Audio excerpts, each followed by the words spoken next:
And what is up? Welcome in GC Live Monday episode. Happy game week, everybody. We made it. Congrats. It is officially not the off season anymore. Game week for the Gamecocks, game week for South Carolina and for North Carolina as we get ready for what actually is, I guess, one of the biggest games of the weekend. Everybody's excited. Game day will be in town in Charlotte, and I'm expecting a wave of Garnet. It is also depth chart season, which we've been informed depth charts do exist. Not only do they exist, but we have received an official depth chart from the University of South Carolina athletic department, which actually is probably going to drive quite a bit of this show. Before we get to that, I'm going to tell you about our buddy Clint Hammond of Movement Mortgage. clint.hammond.com is how you can find him. If you're on the video version of the show, then you see his name above our head every single episode. 803-771-6933. If you're in the market for a new home, if you want to know what the interest rates are looking like, you want to come up with a plan for how you can purchase a home, whether that's a first-time home or whether you're an investor, pretty much all the above, everything in between, Clint can handle that for you. clint.hammond.com. Good friend of mine, good friend of the show, and a huge Gamecock fan as well. All right, Chris, depth chart officially released, and I actually had planned for today's show to be about us predicting what the depth chart would look like, and now today's show will be about us reacting to the depth chart. There still can be some predictions, though, because as Beamer warned us, there are some ors on this depth chart, and so we can still predict who might start game one, but obviously the official depth chart is out. That means some starting spots are locked in. Some, it appears, are still a little bit more ongoing. So let's start broad. I guess you give me your just overall reaction. Was there anything that surprised you more than most? And for those on the video version, I'm going to share the screen so that you can see it. However, depending on where you're watching or what you're watching on, I don't know how well you'll be able to actually see it. I don't know if you're going to be able to zoom in or not. So for those who are audio, or if you're on a platform where you can't really read it, we're going to do our best to talk through it, knowing that you may not be able to see exactly what we're talking about. Yeah, so huge surprises, Wes. I would say no huge surprises, but there were some things that stood out here. So let me start defensively. The fact that at one of the edge positions, or at both edge positions, you had not one or, but we got two ors at each of those spots. Now, one of those we thought was kind of more tightly contested, right? You have Tyreek Johnson, who spent some of the preseason in a blue jersey, banged up but participating. Had JT Gear, right, who Beamer had talked about at times, a little banged up in the preseason. Terrell Dawkins, same thing, right? He's spent time in a blue jersey during the preseason as well. We think that that was maybe one of the more tightly contested battles. Tyreek Johnson had a real good preseason, but JT Gear, as a transfer, had made some noise. I don't know if I really expected Dawkins to be an or there, Wes, but he is. Of course, UAB transfer. Drew Tuizama did not make the depth chart. No huge surprise there, Wes. I think that's just such a late addition to the program. That's a guy that maybe he makes the week 2 depth chart, the week 3, the week 8 depth chart. The other edge spot, though, Jordan Strong or Brian Thomas Jr. or Desmond Umezulu. Very interesting, I thought that was. Wes, I had told you, you remember this, a few days ago, that I was hearing a little bit more buzz about Brian Thomas Jr. and what the staff thought maybe of the leap that he had taken in the preseason. We all know he's going to factor in as a pass rusher, right? But to not have Strong, who's a returning 7th-year guy, even though he's coming off that injury, not having him as just a regular, here's your one, I thought that was interesting. Maybe speaks a little bit more to the job that Brian Thomas Jr. did in the preseason and Desmond as a freshman as well, having gone through spring ball.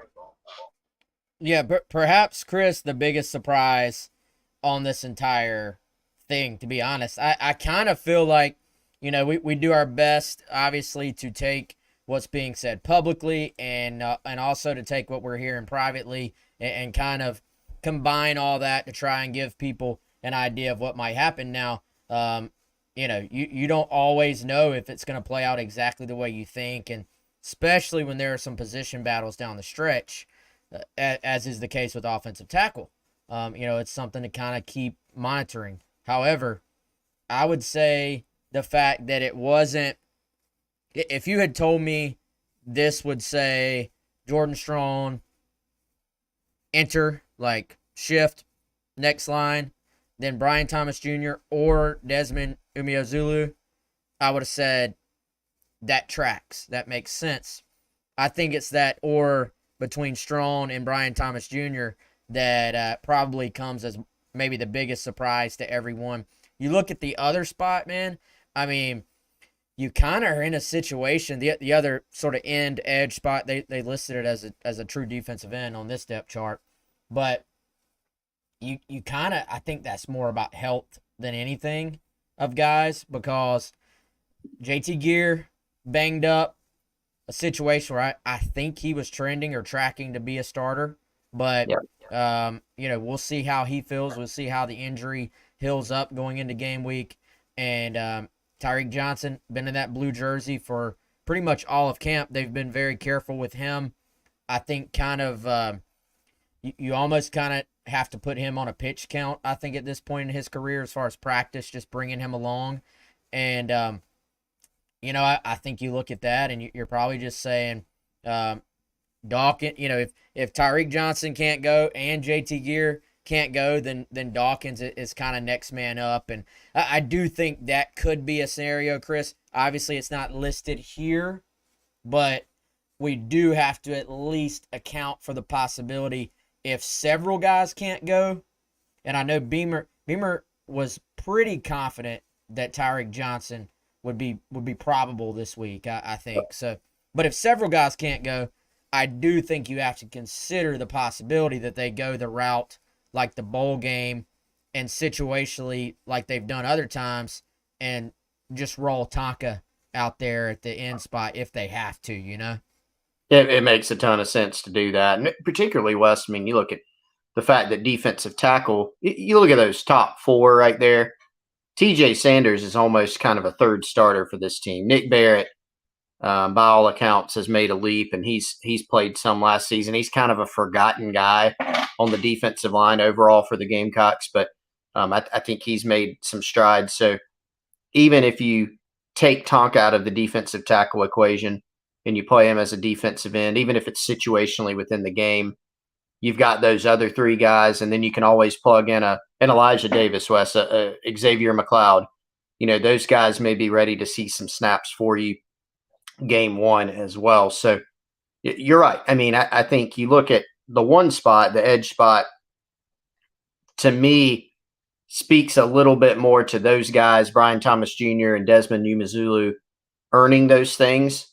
The other spot, to me, indicates a combination of a little bit more of a toss-up plus those health concerns. Again, all three of those guys have spent some time in blue jerseys. Now, what's the other thing to consider, aside from your Tonka angle, is if some guys stay banged up, can't go, you don't feel great about them, maybe they're limited, one or two of them, or heck, three of them, does that increase the amount of snaps that you played Drew Tuizama this game? Maybe in an ideal world, in a perfect world, if you're full strength at the edge spot, at the defensive end spot, maybe Drew plays, a handful of snaps. Maybe game one he doesn't play at all, given the acclimation period that he's going to have, the adjustment in coming to South Carolina during preseason camp, late, really kind of just getting into full pads, Wes, as soon as you start preparing for North Carolina, not even have time to go through camp and actually learn the way they do things at South Carolina. You're really jumping into it full-fledged when it's time to prepare for North Carolina. Does that, if that's the case on some guys being limited or even out at edge, Do you look at kicking up Drew Tuizama's snaps? Do you look at moving Tonka over? I think all that may be in play going into Saturday. Yeah, you got some options there, man. And so all right, let's dive into a couple of different things here. Like you said, defensive tackle room, I think in a great spot. There was, and I'm going to try to react to some things I've just seen either on the Insiders Forum or I've just seen floating around some reactions on Twitter for other things people may have been a little bit surprised about. The big one for some people was that Elijah Davis is not mentioned on here. Chris, I, I mean, frankly, I don't really find that to be a surprise based No. on what we've heard about those four guys. Once you slotted Elijah as a defensive tackle, which that's been the case as far as we know for all of camp, it was really going to be hard to beat out any of those four guys. We've consistently heard and reported, dating back to prior to preseason, like these are the four guys right now.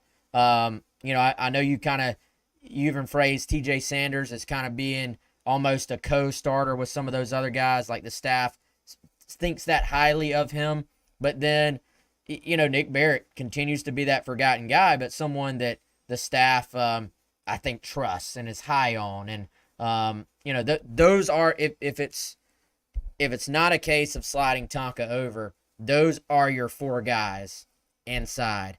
And if Elijah Davis had beaten out any of the four, then that was going to be like, all right, this guy is just freaking amazing, basically, because it Right. was going to take a ton. It wasn't like some of these other spots where it was just wide open and you were looking for somebody to come up and grab it.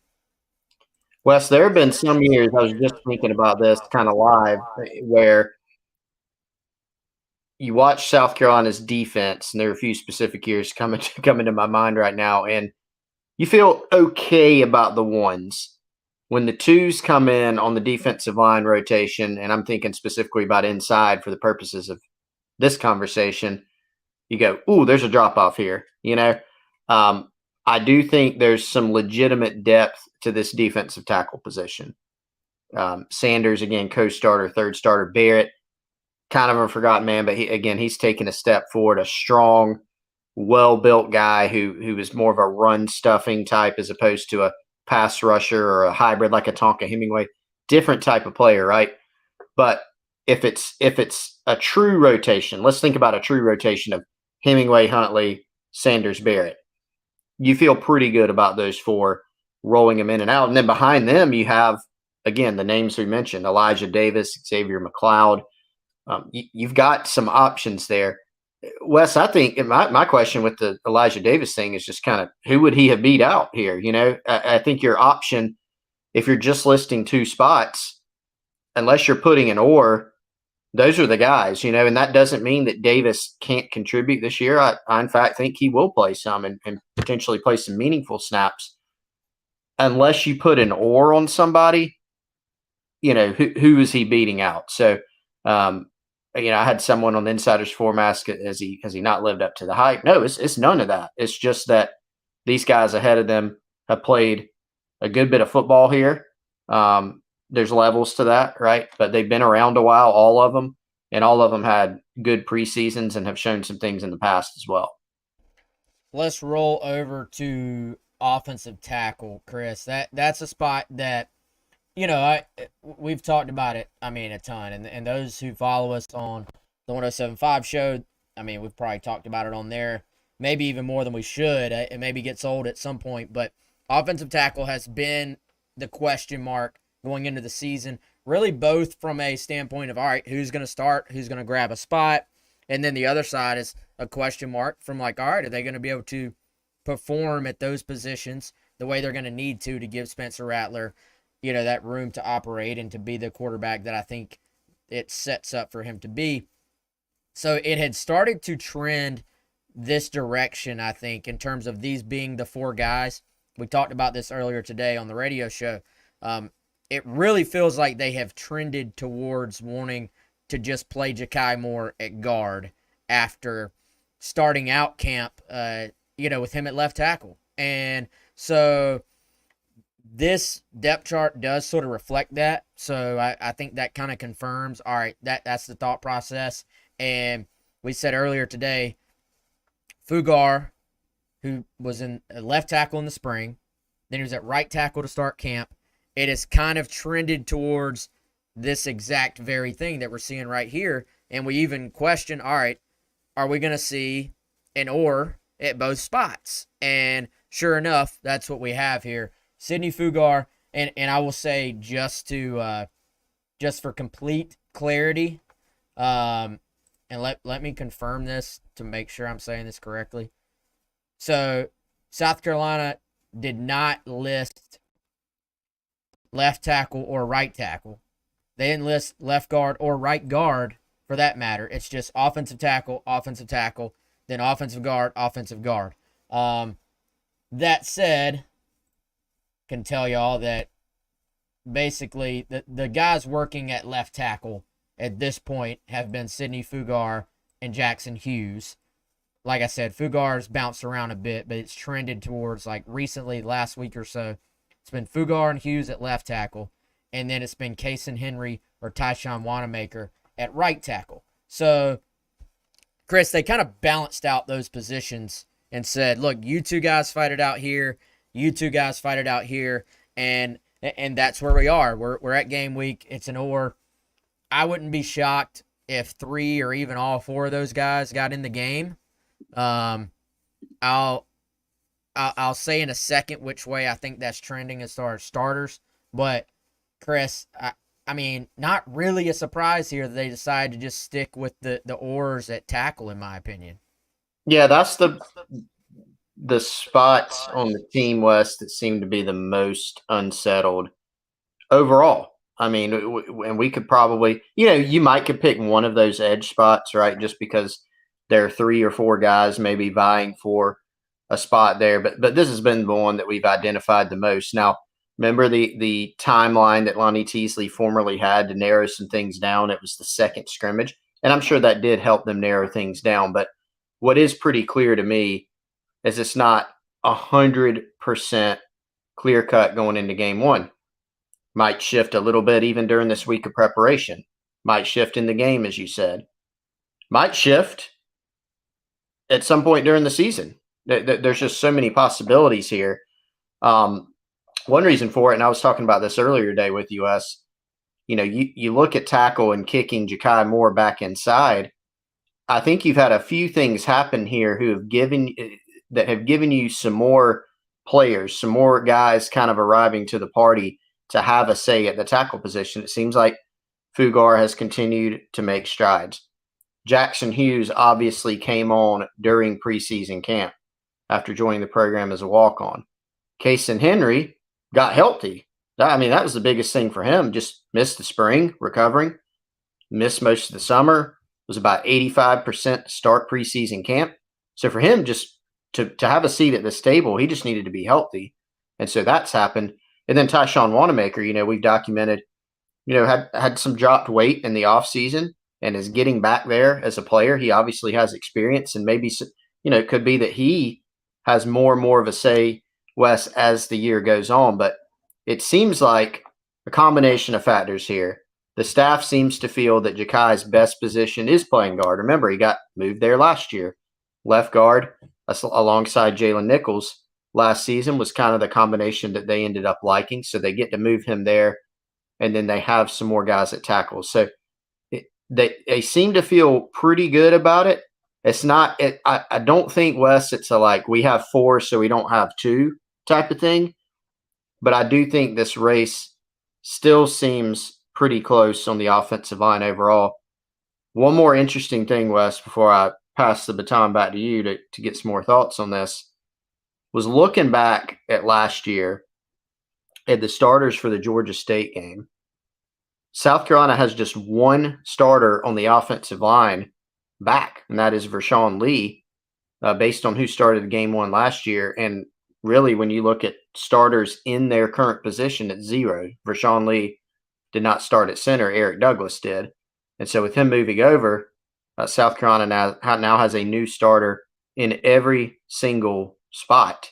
And in fact, Wes, just in total, They only have 3 starters back from the guys that started the Georgia State game.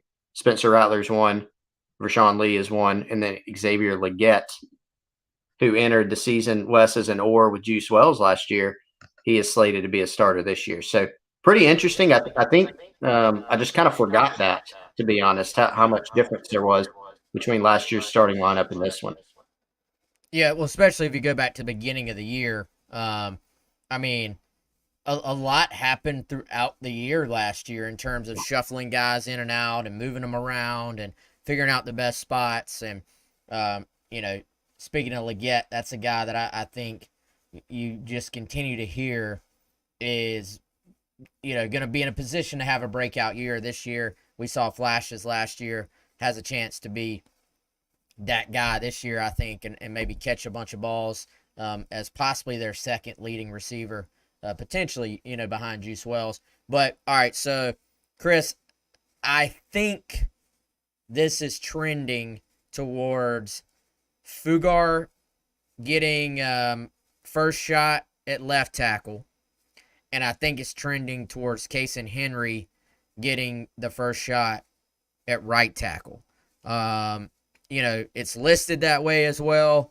That's beyond me just reading into that. I think just from what I've heard, that's kind of the group that's worked more with the ones. Could it? There's a reason they're listed as orders, so I don't want to say that as a fact, but I would say that as a very educated guess that it seems to be trending that way for Saturday. But I also, I really, especially at left tackle, man, I wouldn't be surprised if both those guys got a shot at, playing in the game at left tackle. So that'll be something to continue to keep an eye on. Fugar has definitely made strides and sort of, I think, is in a better position than he was in the spring to potentially impact this team. Rashawn Lee, absolutely locked in at center. Will be interesting to see, Gargiulo has played left and right guard. Certainly he would be an option at center, if Rashawn had to miss some time for whatever reason at any point. But, I think Rashawn is kind of locked in at center. You can say that's probably about as solidified of a spot as there is on this team. And, we'll see how they line up Gargiulo and Ja'Kai Moore, but as far as who's left, who's right, but certainly seems like those guys are pretty locked in as starters. Tight end, I mean, exactly what we thought it would be. Those are your three main guys, Knox, Simon, and Nick Elksness. Linebackers, some people, if they weren't really paying attention, might have been surprised, but if you were paying close attention, no surprises at all there. So, Chris, Keenan Nelson Jr. here, that's something that I see people being a little bit surprised about. I will say this, that is something that it's kind of been trending that way the last, I don't know, week or so. I don't know the exact timeline on it, but Keenan has gotten a ton of first-team reps, and part of it has just been that Spalding has been banged up again. And so, if you would have told me before camp started who's the nickel going to be, I would have said the older guy. I would have said Spalding. However, it's kind of opened the door. Spalding being out has opened the door for Nelson, and I thought he played pretty well in the not the spring game, in the bowl game when he played pretty much every meaningful snap at nickel, and he's taken this opportunity and run with it. So I can see why there's a little bit of surprise when people just initially see that, but there's certainly a reason for it. Yeah, it's I think a combination, West, of the earned plus earned plus kind of the opportunity, right? And the opportunity being, look, I think if David Spalding had been fully healthy in preseason, he does probably get this nod. He's an experienced guy who has experience at safety and nickel. He's now played nickel for a couple seasons at South Carolina. You remember 2021, he's platooning with Carlin Splatel after transferring. And then last season, he plays some nickel. switches over to safety for the Kentucky game, makes a huge play right off the bat in that game, and is banged up and misses more time. So you feel for him with the injuries, man, because he's been banged up for a good portion of his time here at South Carolina, to where I think it's prevented him from taking that next step and getting his name out there even more and being able to play more.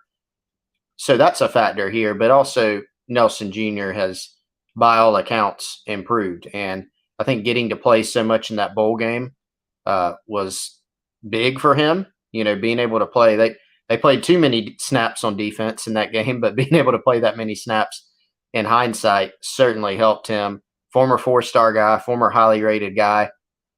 And Wes, one thing that we know, Torian Gray is good at what he does, right? He tends to get his guys ready, and he has some known commodities coming back this season.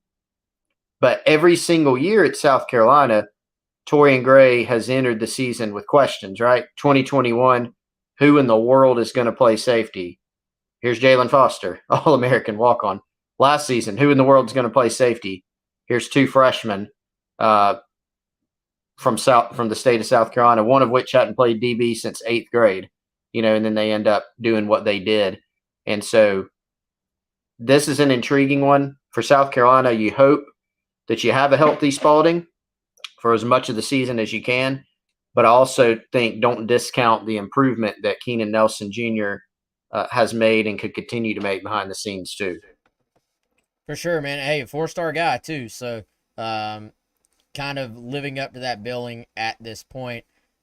The rest of the guys kind of played out the way it did when we were putting together our depth charts from just observing the viewing windows at practice.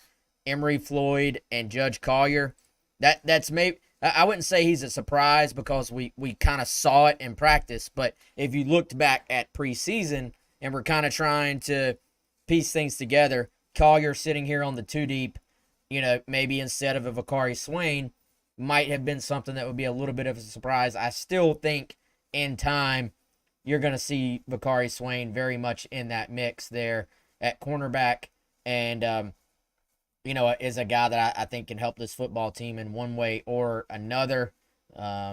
Kilgore, not a shock at all that he's a backup at safety. I would expect, you know, Kilgore's probably the next man up at safety, in my opinion, potentially at both of those spots. But King Dominion Ford, I guess, not as much of a surprise here when you consider the fact that he went on scholarship earlier this week.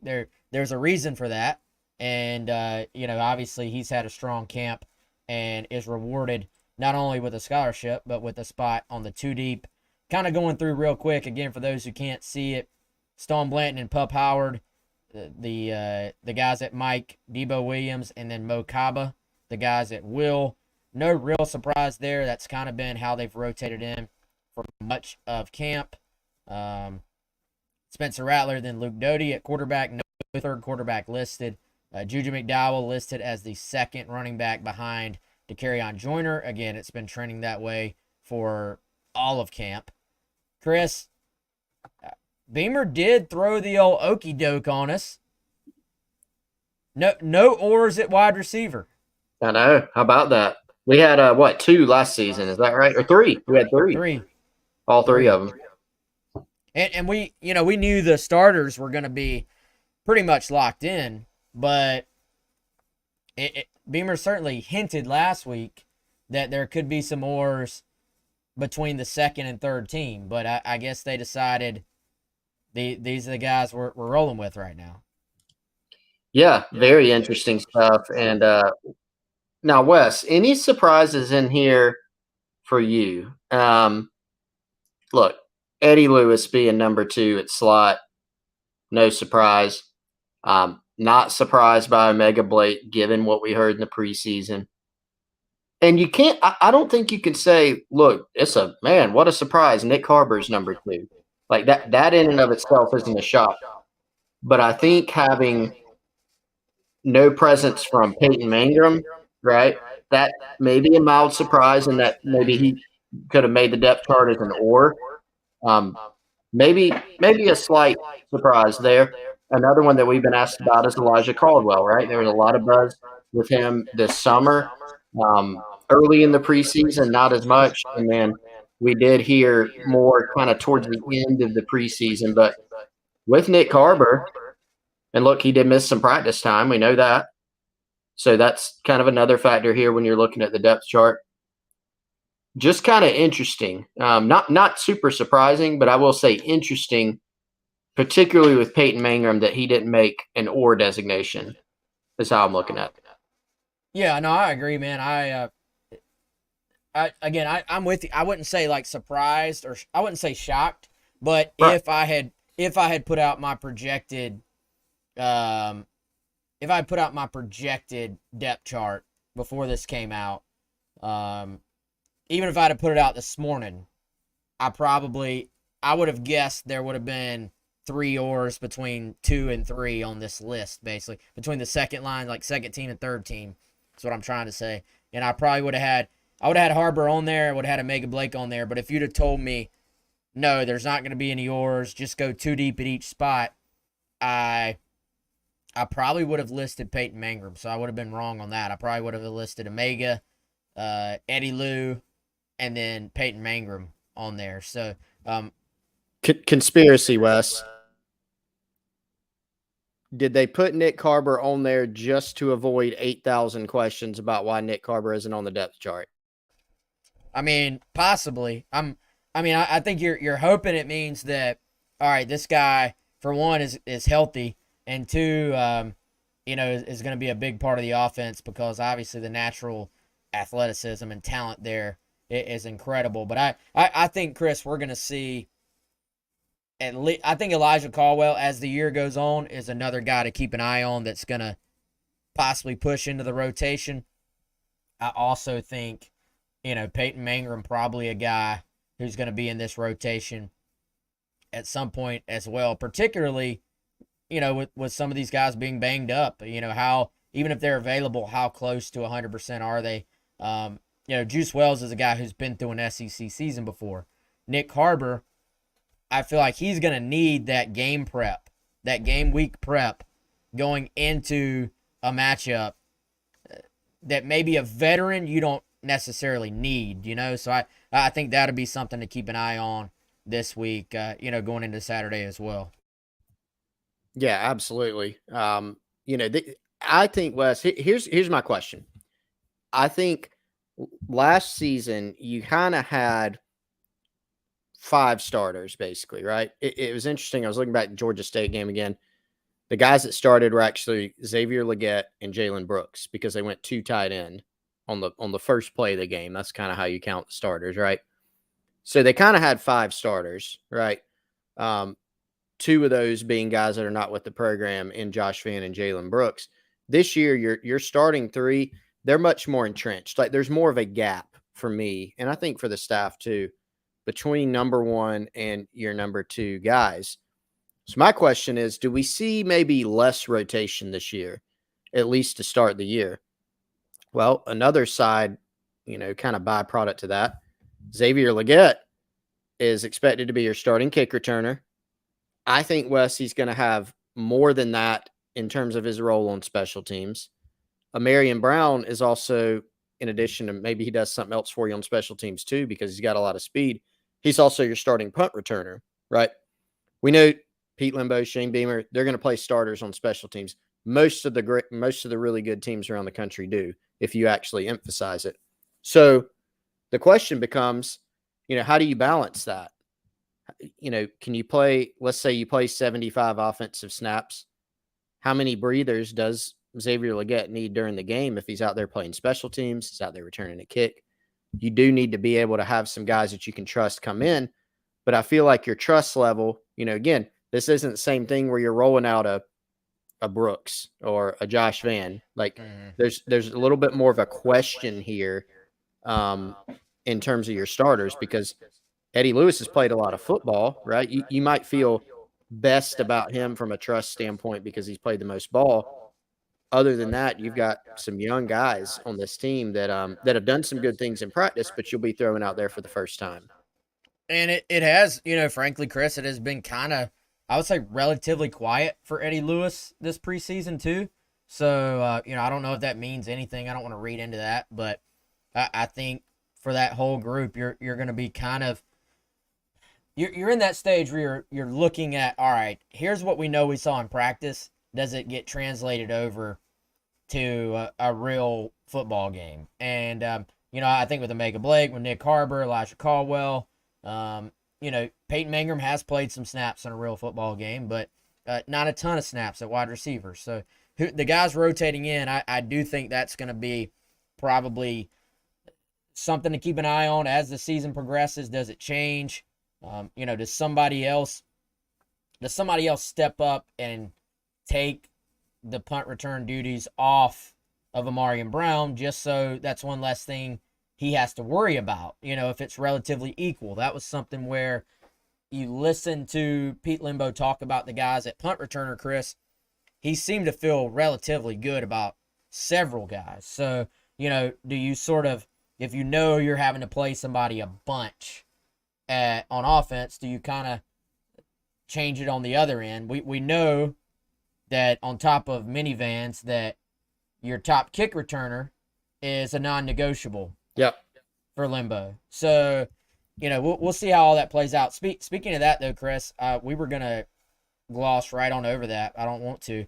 Amarian Brown, it appears, winning the punt return job. I wouldn't have been shocked if there was an or at punt return, but in this case, there is not. There's a clear delineation here. AB 1, Eddie Lewis 2 at punt return. Yeah, the 1 and 2, and that was one of the in waiting for the depth chart to come out, Wes.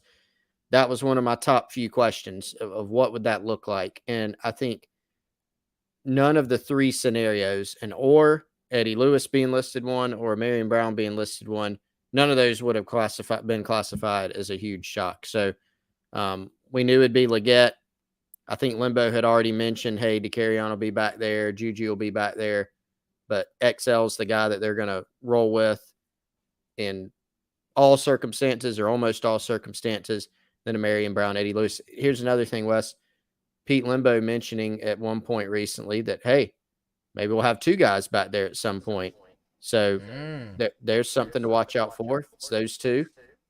It would figure to be those 2 guys. And so intriguing to me because Amarian Brown's a guy that I think, man, a lot of people are talking about Xavier Luedecke breaking out this season, and I agree. Marion Brown is one that I think, man, you just kind of have been waiting on it, right?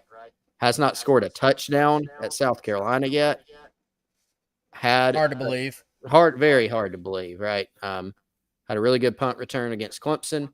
Actually made some plays in the first matchup with North Carolina under Shane Beamer in the bowl game, and I think Dowell Loggins views him as a guy from a usage standpoint that you have to find a way to get the ball in his hands. If you can get him singled up, he's a really, really tough cover. And I think, I guess it was Lembo talking about this, Wes. Marion Brown is not your typical slot looking guy. Remember, he was kind of going into some of the details about how Brown could run. I believe that was Dowell Loggins. Dowell Loggins. It was Loggins. You're right. Yeah, Loggins kind of got into the weeds a little bit on that. It was kind of fascinating to listen to it. And after hearing that, I've always been intrigued by Marion Brown kind of being unlocked within the offense and on special teams. And that perked my ears up a little bit more. Well, I wonder if that means the possibility of getting him on the outside a little bit more. Like, here's the problem with playing a guy like that in the slot is a lot of times you lose some of that vertical threat because so many of your slot routes, like you can run 4 verticals like that. The slot guy runs down the seam on that. But for the most part, you're asking them quick outs, shallow crosses, quick slants, a dig, something like that. But you're not really unlocking that sort of over-the-top vertical threat. And I believe Loggins' point was, look, hey, he's a smaller guy, so we naturally think of him as a slot guy. Well, slot guys generally are sort of your more quick, choppy steps, and they're maybe a lot of times more quick than fast. And I think his thought was, all right, we need to use this AB speed to our advantage, and maybe you're not using that if he's underneath. So that would be something to keep an eye on, Chris. I I've got a thought that connects with that and connects with Juice Wells as well. But first, I don't want to get too far down the line here. Chris, I've noticed you've been rocking your bird dogs quite a bit. Oh yeah, I am. Like So a right lot. now, Wes, I have the all bird dog combo. I've got bird dog shorts. I've got the bird dog shirt. I saw actually, Wes. I saw a picture. You went out on the town with the bird dog shirt the other night. How about that? Hey, the bird! I'm telling y'all, man, Yeah, that dadgum bird dog shirt, that thing is comfy, it's super comfy. and I it unfortunately just have to. fits. If it It just fits so well and super comfortable. The shorts are amazing. Unfortunately, I've got to wash it after this, Wes. I want to wear it like 2 or 3 days in a row. You do need to wash it. Recommend washing your clothes, but they're awesome, man.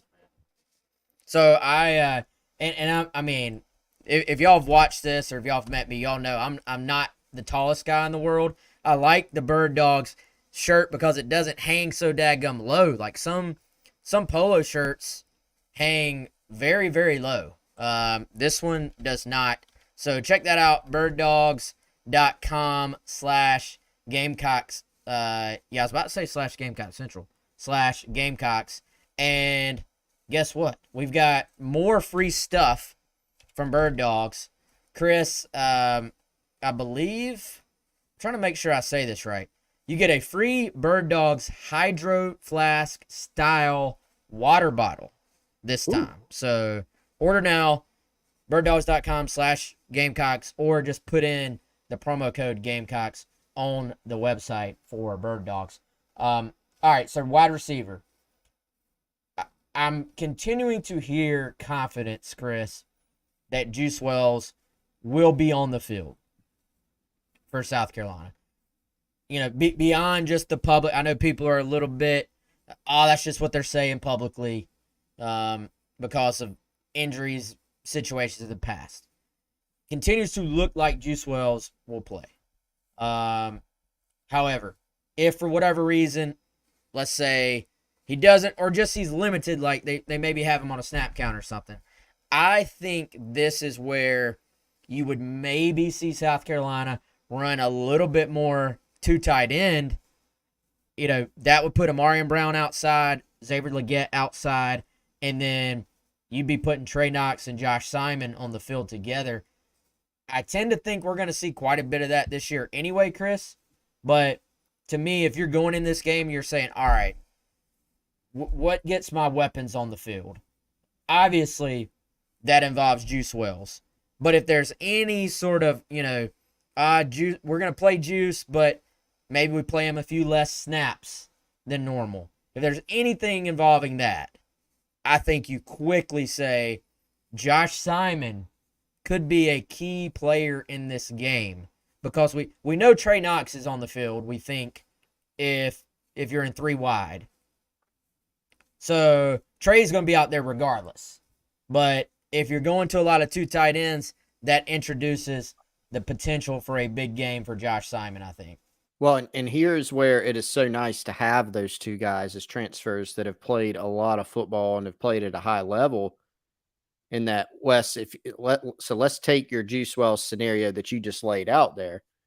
So your answers under normal circumstances are roll the next receiver out there, and we already went over how there's a drop off. There's a more significant drop off this year. If you had a Josh Vann or Jalen Brooks coming off the bench this year, or starting and somebody else coming off the bench, feel pretty good about that. You don't have that this time. Or you go to two tight ends. Sometimes you just feel okay. All right, we'll play more two tight end sets, but it may cause these problems. It may cause these issues.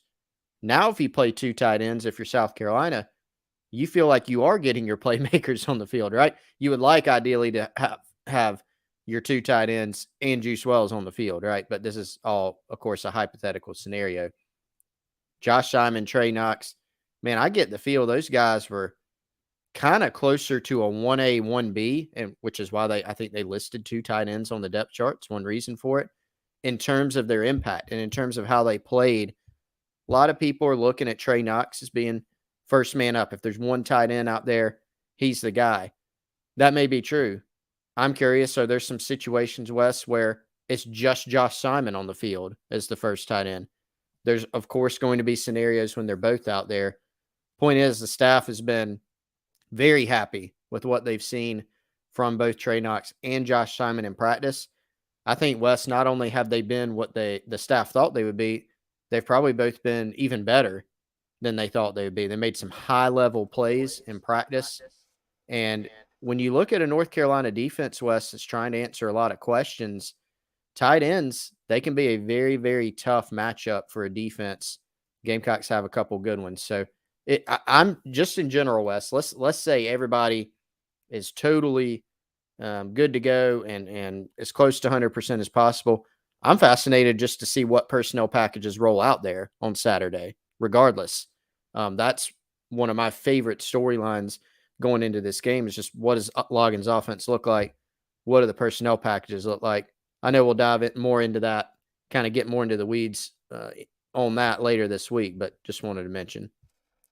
Yeah, and I mean, there's a lot of this. Honestly, week 1 is one of my favorite weeks because, Chris, I always do that details you may have missed piece. And when you rewatch a game, you'll notice all these little things in terms of personnel or tweaks or things that maybe you didn't know were going to. As the year goes on, there are fewer and fewer of those because they're doing some of the same things they've done all season long. But that week 1, week 2, details you may have missed, you get the little things they've been working on all offseason that we haven't really even been privy to at all. Hey, the question, it comes up again, Chris. Will Lenora Sellers have a package? Will there be something? It's been very quiet on that front. Is that something we see at some point this year? Do we see that right off the bat? That's a question we talked about all offseason, but I feel like we really haven't talked about it much leading into the regular season. So I think that'll be fun to see. Let's see. Somebody asked about Nelson over Spalding. If you want to rewind back about 10, 15 minutes on here, we went into decent depth on that. Mark, I don't know what you're talking about, man. Mark says, do you guys not understand Amari Brown and Xavier Luedecke are going to display their talent this year? Crazy you guys are dismissing those two. Not sure how to respond to that. Yeah, talked about. I'll respond. Appreciate the question, Mark. We've talked about that very thing on this very show. This very episode. This very episode. Yeah, that's better terminology. We rewind back, watch from the start, if you will. We talked about how they're entrenched as starters. They're going to make plays. I've been waiting on Xavier Luedecke to break out. I've been waiting on Amarian Brown to break out. I had about probably 5 minutes just on Amarian Brown, and very similar to other episodes and writings on Gamecock Central. Wes and I both pretty high actually on those guys' playmaking ability this year. Yeah, if I don't know if something's getting misinterpreted there, or when we're talking about a potential drop off or question marks, we're talking about second and third team on the depth chart at receiver. So that's already locking in Juice Wells, Marion Brown, Xavier Luedecke as the starting trio. And when I was talking about 2 tight ends, I'm literally talking about getting your best guys on the field, with the best guys being Luedecke and Brown at receiver, and then Trey Knox and Josh Simon at tight end.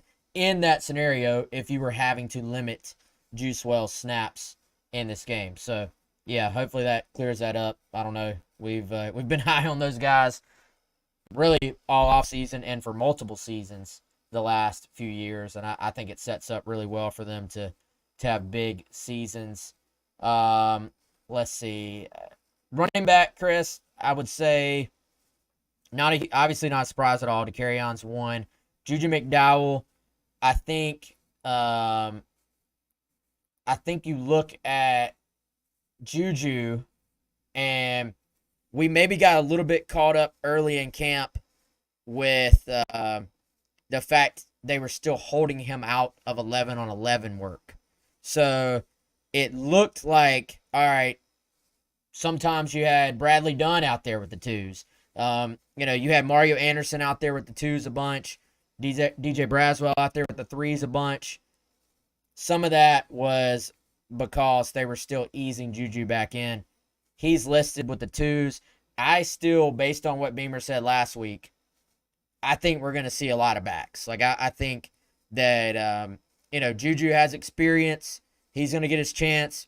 I think they're really hoping he can run the way he did as a freshman, even. There's a little drop off last year. But those are kind of first guys up. But I still expect potentially plenty of Mario Anderson. And then the guy I think a lot of fans, myself included in this bunch, are really interested in seeing is DJ Braswell. Yeah, I mean, Wes, I know we're still, and I got to give you credit. You were the conductor of this train.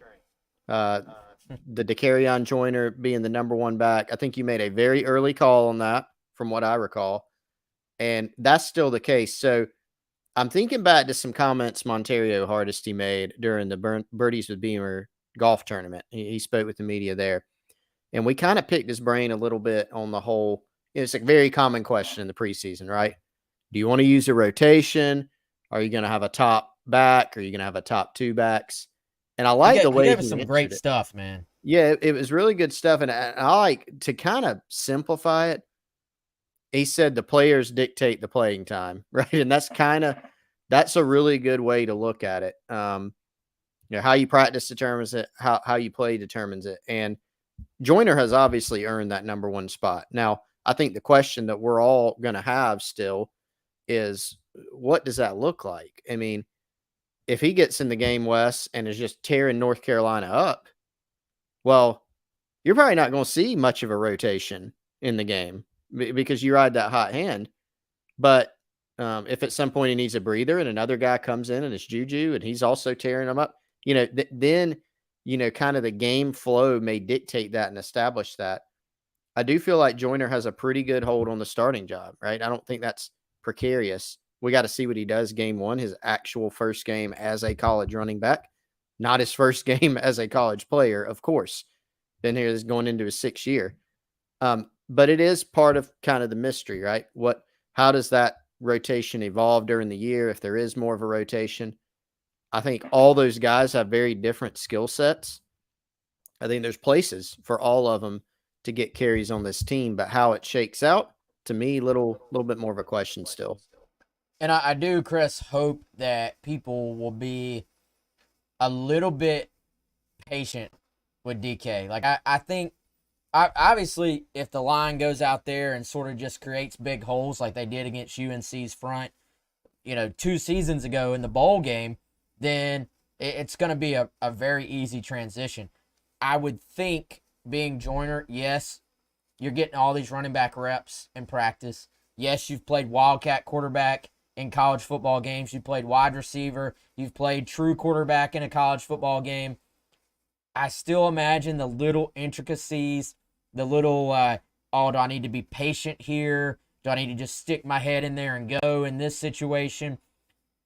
I think there's still going to be a little bit of a filling out process. Probably kind of easy to get ahead of yourself a little bit. Oh, I got to hit this hole in a hurry. As opposed to kind of having that patience. So I really hope if the running game isn't going after 2 drives, that people aren't already kind of just scratching their head or starting to kind of give up. Yeah, Travis says timing or pace. 100% agree. Plus, we've talked about the offensive line and how they maybe haven't had as many practices together, as many reps with those exact 5 in those exact spots as you would in an ideal world. So I think it's going to be a learning process for everyone. You'd love to average 8 yards a carry on drive 1, and we're not even talking about this. But if that's not the case, if it's a little bit clunky at first, I don't think that means you give up. Yeah, you don't give up. But Wes, I think here's what you don't want coming out of that game. We're getting deep into North Carolina prep already. It's only Monday. You don't want what you saw the Georgia State game last year. Woo, you don't want that. I mean, South Carolina won that game by 21, but did they really win that game by 21? It did Didn't not feel feel like like it. it. Did not feel like it. I have to remind myself of the scores sometimes. Some special teams plays in that game. You came out of that game going, wow, that was clunky as all get out. You don't want to see that. Other part of it, Wes, again, getting way ahead of ourselves in terms of North Carolina, you got to score some points to win this game. Look what you got on the other side. You hope your defense is improved. This isn't a game you win 21-14, I don't think.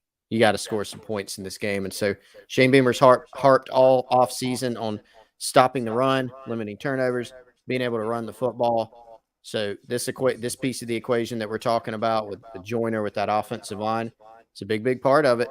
And so looking forward to seeing, you know, Joyner as a running back for number one. Do we get a peek at Braswell? What else does Loggins have up his sleeve in terms of how you administer the run game? Does Lenore Sellers factor into that? A lot of questions here, and that's why game one's so interesting. Yeah, it's gonna be fun, man. We'll save the how many points do you need to score to win this football game. We'll save that for later. We're trying. Yep. Speaking of pace and having patience, It's hard. Chris, we gotta have patience with this show too, right? Like we gotta fill some hours as this week goes on. And the reason we even have this show and can fill those hours is because of our great sponsors. One of those great sponsors, our friends over at Liberty Tax. Chris has already overcome his taxiety, not just for this year, but for next year as well. And Chris, if anyone else wants to do the same, they can just call 803-462-5576. And what you did was you just went ahead and got a head start on next year to make sure you were doing everything you needed to be doing now to better your tax situation for next tax season. Yeah, call our guy Larry, 803-462-5576. Couple convenient locations out in Irmo, West. You can go meet him, meet his team. They do an outstanding job. Absolutely no taxiety. Actually, I had somebody text me the other day with a text about taxiety and how they'd heard us talking about the Liberty Tax team here on GC Live. And I said, yeah, no taxiety. It's a terrible thing. You can avoid it altogether by hitting up Larry and his team at Liberty Tax. They do a phenomenal job. Yep. Again, 803-462-5576. Chris, just so everybody knows, I think we're settling in on our schedule for GC Live for this season. So we've been asked, hey, are you going to do more shows during the season?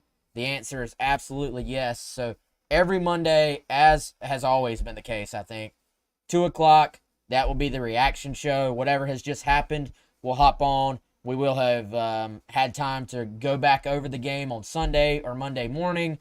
We'll have complete reaction on Monday. So then Tuesday evening, as it was all last year, as it was all offseason, that'll be Talking Tuesdays with Mike Yuva. Then Wednesday will be our normal show, GC Live, 2 o'clock. Thursday afternoon, we'll let you know the specific time. Looking probably like 2 o'clock for that as well. Will be another Mike show. So we're going to kind of rotate them. Then on Friday afternoon will be our final sort of, last year that was always our final preview show. We'll have that as well. So that will be the schedule throughout the week. Probably going to have before the sandstorm, if we can make the schedule work, I think we're going to be able to do it. That'll be me and Kendall Smith. As always, that will be morning of the game, leading into the game. Then Mike Yuva will have his post-game show, call-in show, with a guest, a former Gamecock each week. And I believe, Chris, we're actually implementing intern Joe's first lead role, I guess you would say. Intern Joe is going to be filling the Sunday void with the show as well. So no shortage of live streaming. If you like to just listen to it on the podcast or you like to hop on and do the chat thing, no shortage of content on the video/audio end, Chris. Yeah, man, really good stuff. Hey, how about Joe? Joe making an off-season move. Good for him. Yeah, we're excited, man. Tons of coverage. Wes, you put up also the special that we got on going on right now for Gamecock Central, right? It's an awesome one. If you have not joined us yet as a member, please go check that out. We'd love to have you. If you're already a member, very much appreciate you. But 50% off your first year of Gamecock Central for new subscribers. Take you all the way through the season. Take you through signing day, Wes. Signing day will probably be a lot of fun. We know this season's going to be a lot of fun too. Yeah, so let's try this, Chris. For whatever reason, if we tell y'all there's a special, you don't always click it. But if we tell y'all to email Chris that he's got a super secret special for you, Oh man, y'all do that. So yeah. email Chris. What's your Clark email, Chris? Clark at GamecockCentral.com. Em- CLARK at GamecockCentral.com. Email me email for the super Chris secret special. at Clark at GamecockCentral.com, and he'll send you the link to this special. Exactly. Do it. It's super secret. Do it. We'd love to have you. We appreciate y'all. All right, guys. Numbers were great today, and that is a testament to all of you. So we can't tell you how much we appreciate that. Got some Facebookers on here too. I can see the breakdown, but as always, most of you know YouTube's the place to do it. Hit subscribe on YouTube, subscribe on all the major podcast platforms. Again, like I told y'all, we're going to have loaded GC Lives throughout the week, on game day after game day as well. Plenty of content ahead as we roll into South Carolina football season 2023. We will roll on with game week again tomorrow, Tuesday.